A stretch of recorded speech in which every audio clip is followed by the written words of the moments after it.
Depuis les dernières années, il y a une pénurie de main-d'œuvre dans le domaine de l'audiovisuel au Canada. Les différentes organisations peinent à trouver des employés.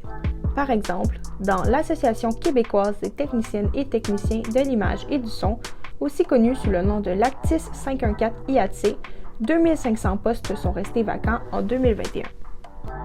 La grande difficulté de notre milieu, c'est la précarité des emplois. C'est des travailleurs, des travailleuses pigistes.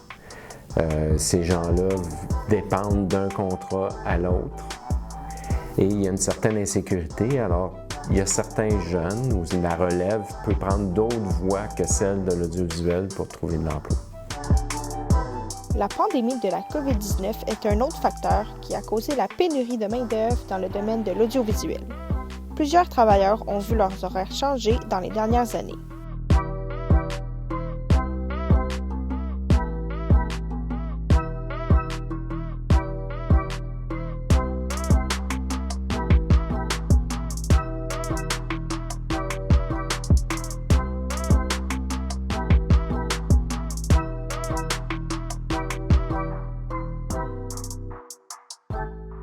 L'augmentation de la demande des productions est visible.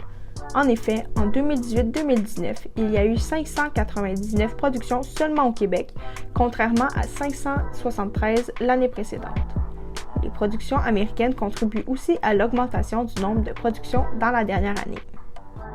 En investissement de budget de production américaine au Québec, plus de 500 millions de dollars qui ont été investis dans différents projets audiovisuels.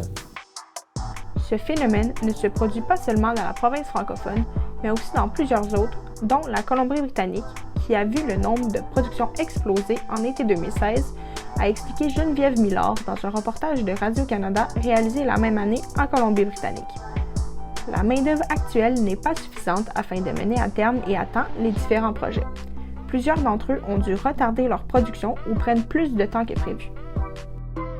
Sur un plateau de tournage, s'il manque une personne, c'est plus long à préparer le plateau, à préparer la mise en scène et tout. Fait que ça devient toujours plus long, puis on perd de l'argent, puis ça coûte plus cher aux contribuables parce que c'est l'argent payé par nos taxes. Fait que main-d'œuvre, moins de personnes, plus lent, puis plus de personnes, beaucoup plus rapide et on sauve plus d'argent en bout de ligne.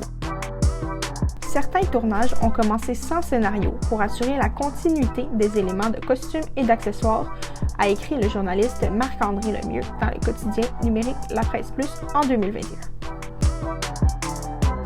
Plusieurs professionnels s'entendent pour dire que l'avenir du domaine audiovisuel se situe dans la jeunesse d'aujourd'hui.